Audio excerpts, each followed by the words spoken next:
Армысыздар, құрметті оқушылар. Бүгін біз 10 сыныпқа арналған Қазақстан тарихы пәні бойынша 3-ші тоқсандағы 90-дық жиынтық балау тапсырмаларын талдап орындайтын боламыз. Алдарыңызда жиынтық балауының құрылымы берілген. Жалпы 5 тапсырмадан тұрады бұл нұсқа.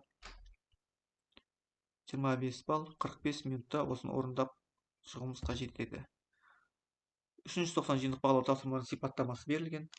Бұнда тапсырмалар саны 5-еу, тапсырманың түрі, орындауға берілген уақыт, және әр тапсырма қанша минутта орындалады, әрқайсысына қанша балл тиісті, алдарыңызда бейнеленген. Бөлім бұнда бізде мемлекет, соғыс және революция тарихынан болады. Тексерілетін оқу мақсаттары сіздерге көрсетіліп тұр. Бірінші тапсырмада орта ғасырлық мемлекеттер бойынша берілген кестені толтырамыз. Екінші тапсырмада ерте орта ғасырлардағы мемлекеттер мен қазіргі қазақ мемлекеттілігінің қалыптасуындағы өзара сабақтастықты анықтайтын боламыз. Үшінші тапсырмада деректі және өз білімді қолдана отырып, қазақ хандығының құрылуы туралы пікірімізді тұжырымдаймыз.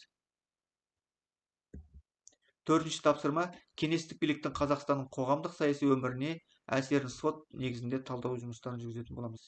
Және 5-ші тапсырмада түрік қағанаты бүгінгі түркі әлемінің бастауы тақырыбында есше жазамыз. Бүгінгі күнмен байланыстырамыз. Онда, құрметті оқушылар, талдау жұмыстарын бастайық. Бірінші тапсырмада бойынша түрік қағанаты өмір сүру хронологиясы 552-603, батыс түрік қағанаты 603-704, түркештер 704-756, Қыпшақ хандығы 9 ғасыр 1219 жылы өмір сүргенін біз білетінбіз, құрметті оқушылар. Өзара байланыстары берілген мемлекеттердің барлығы түрік мемлекетінің құрамында болған тайпалардың құрған мемлекеттер болып табылады.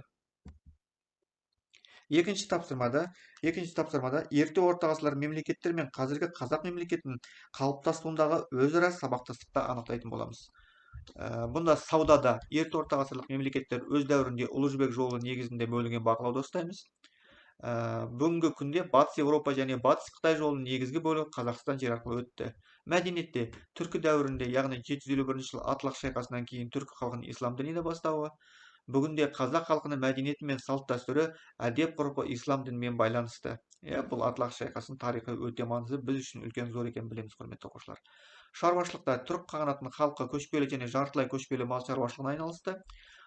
Қазақ халқының тарихына көз жүгіртер болсақ, негізі мал шаруашылығымен айналысқан, бүгінде ауыл шаруашылығы Қазақстан экономикасының негізі. Қазіргі уақытта ерте орта ғасырда екеуін салыстырып өттік, құрметті оқушылар. Үшінші тапсырма бойынша, үшінші тапсырмада біз деректі және өз білімді қолдана отырып, қазақ хандығының құрылуы туралы пікірімізді тұжырымда деген тапсырма берілген болатын. Қазақ хандығының құрылуының екі алғы шартын жазамыз. Бірінші, этникалық тұрғыда қазақ хандығының құрамында кірген тайпалардың барлығы түркітілдес немесе түркіленген тайпалар. Екінші, Әбілқайыр ханның жүргізген үздіксіз соғыстары. Қазақ хандығының құрылуына әсер еткен екі маңызды оқиғаны көрсеттік. Онда Моғолстан ханы Есенбұғаның қайтыс болып билік үшін ішкі талас тартыстың басталуы, 1457-58 жылдары қазақ сұлтандар Керей мен Жәнібектің Әбілқайыр хандығынан бөлініп Моғолстанға көшуі. Қазақ хандығы құрылғаннан кейінгі олардың алдына қойған тарихи міндеттері көшпелі шаруашылықтан мал жайылымдарын пайдалануда Депші Қыпшақ даласындағы бұрыннан қалыптасқан тәртіпті қалпына келтіруі, керуен жолының үстіндегі Түркістан өлкесінің қалалары Сығанақ, Сауран, Созақ, Отырар, Яссы секілді стратегиялық маңызы үлкен қалаларды қазақ хандығына қаратуы, құрметті оқушылар. Төртінші тапсырма бойынша бізде кеңестік биліктің Қазақстанның қоғамындағы саяси өміріне әсерін сот негізінде талдау жұмыстарын жүргізген болатынбыз. Күшті жағы, қазақ даласында жаңа саяси социалистік жүйе қалыптасты. Осыған орай қазақ халқының саяси белсенділігі байқалды. Мысалы, Алаш партиясы, 300 партиясы қазақ халқының ескі феодалдық тәртіппен арылып жаңа жүйеге көшті.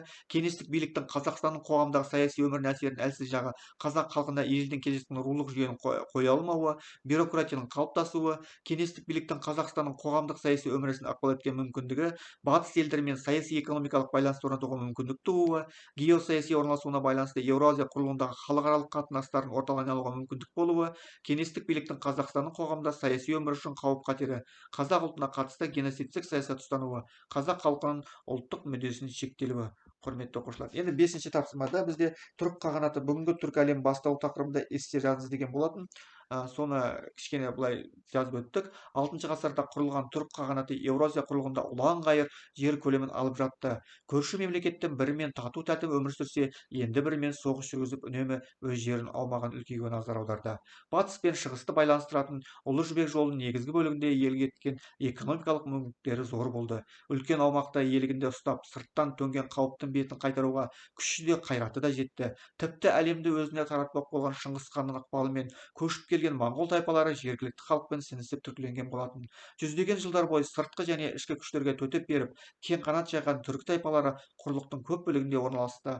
Салты мен мәдениеті, діні мен тілі ұқсас келетін Түркменстан, Қырғызстан, Қазақстан, Өзбекстан сияқты мемлекеттер осы түрік тайпалары құрған мемлекеттер болып табылады. Бүгінгі күнде түркі мемлекеттерін өзара достық қарым-қатынас орнатып ынтымақтастықта өмір сүрді. Міне, құрметті оқушылар, біз бәрін талдап болдық. Алда